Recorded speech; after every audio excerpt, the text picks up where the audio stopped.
रायपुर से खबर है। निकाय चुनाव पर सियासी घमासान लगातार देखने को मिल रहा है। सोशल मीडिया पर भाजपा कांग्रेस आमने सामने आ गए हैं। विजय गोलछा के नामांकन रद्द होने को लेकर सियासी घमासान देखा जा रहा है। जुबानी हमले के साथ साथ जुबानी जंग के साथ साथ पोस्टर वॉर भी देखे जा रहे हैं। साथ ही सोशल मीडिया पर पोस्टर जारी कर एक दूसरे पर जमकर तंज कसा जा रहा है। जहां एक और बीजेपी ने ये पोस्टर बनाया, परिवारवाद का आरोप लगाते हुए परिवारवाद को लेकर कई बार कांग्रेस को घेरती नजर आई है बीजेपी। तो वहीं दूसरी ओर यहां कांग्रेस ने भी पोस्टर जारी किया सोशल मीडिया पर, और उस पोस्टर में अब तक जो वायदे किए गए उनमें कितने काम हो चुके हैं और कितने नहीं, इसको कांग्रेस ने पोस्टर के जरिए दर्शाने की कोशिश की। और विजय गोलछा के नामांकन रद्द होने को लेकर ये सियासी घमासान देखने को मिला है। निकाय चुनाव पर सियासी घमासान लगातार देखने को मिल रहा है। सोशल मीडिया पर भाजपा कांग्रेस आमने सामने आ गए हैं। विजय गोलछा के नामांकन रद्द होने को लेकर ये सियासी घमासान।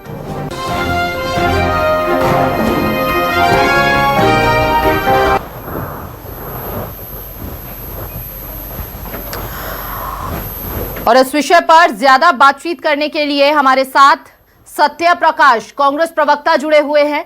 बहुत बहुत स्वागत है सत्य जी आपका। बीजेपी एक बार फिर से परिवारवाद का आप पर आरोप लगा रही है इन निकाय चुनावों में, क्या लग रहा है? बीजेपी का कहना है कि प्रत्याशी जो उतारे हैं वो परिवारवाद को देखते हुए ही कांग्रेस ने एक बार फिर मैदान में उतारे हैं। अब ये परिवारवाद का स्टैंप आप कैसे हटाएंगे पार्टी से? देखिए मानी जी, ये दिखता है कि बीजेपी कितनी डरी हुई है। अब देखिए, चाहे हमारा अभी आपने धमतरी की बात की, वहाँ किस हिसाब से लोकतंत्र को दबाया गया, किस हिसाब से नामांकन रद्द कराया गया। आप कोरबा में भी हमारे एक पार्षद प्रत्याशी के साथ ऐसे ही हुआ है, बिलासपुर में हुआ है, जबकि इनके ही बिलासपुर के जो इनके प्रत्याशी है, मेयर प्रत्याशी, उनके ऊपर भी सवाल खड़े होते हैं, मगर उस पर कुछ जांच नहीं होती, ना उस पर कार्रवाई होती है। अब जहाँ तक परिवारवाद की बात है, देखिए मैं पूछना चाहता हूँ कि अभिषेक सिंह कौन है ये बता दें, केदार कश्यप किसके खानदान के हैं वो बताएं, अमर अग्रवाल कौन है वो बताएं, उसेंडी ब्रदर सिस्टर्स कौन है वो बताएं।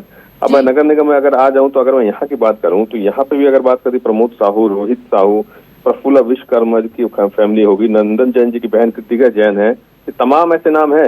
अब नगर पंचायत की बात छुई खदान में किसकी बेटी है वो बस पूछिए इनसे।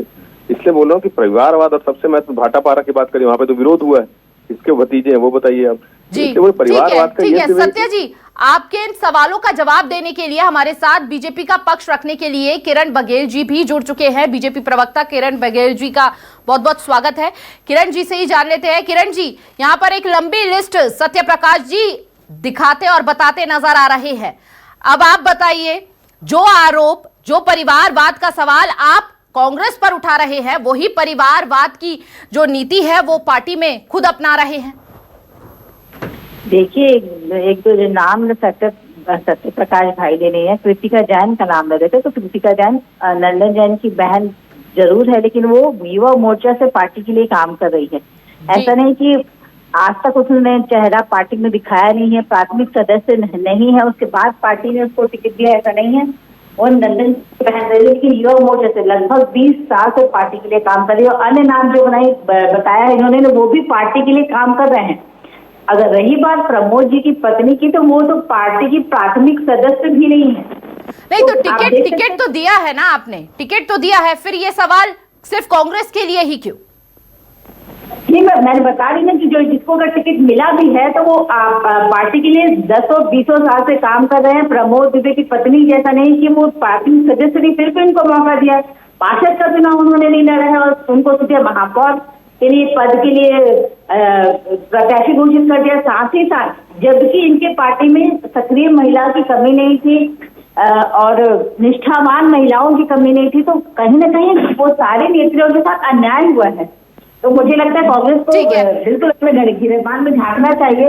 किरण जी, आपको नहीं लगता कि पार्टी परिवारवाद जैसे मुद्दे को उठाकर कहीं ना कहीं चुनावी मुद्दों से भटकाती हुई नजर आ रही है? चाय वाली अकलतरा के एक वार्ड की बात करें तो एक चाय वाली को भी हमने प्रत्याशी बनाए हैं, और सारंगल की बात करें तो एक चाय बेचने वाले को हमने महापौर का प्रत्याशी बनाया है। तो हमने कांग्रेस का कहना है कि जमीनी मुद्दों पर चर्चा कीजिए, चुनावी मुद्दों पर चर्चा कीजिए, बात कीजिए, क्यों परिवारवाद का मुद्दा बीच में उठाया जा रहा है?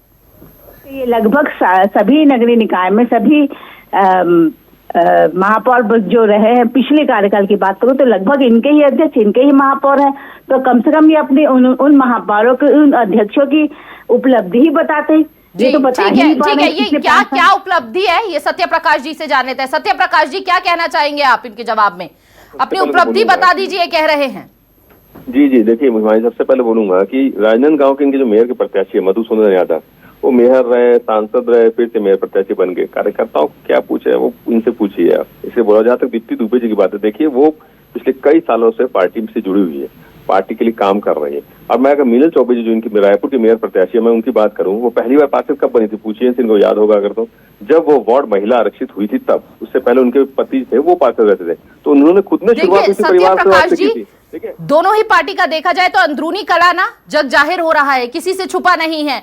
कार्यकर्ता जमकर एक तरफ पुतला फूंक रहे हैं और कार्यालय में जमकर बवाल मचता हुआ नजर आ रहा है। आपको नहीं लगता कि अब इसका खामियाजा आगामी चुनावों पर पड़ता हुआ नजर आएगा? उनकी नाराजगी कैसे दूर करेंगे आप?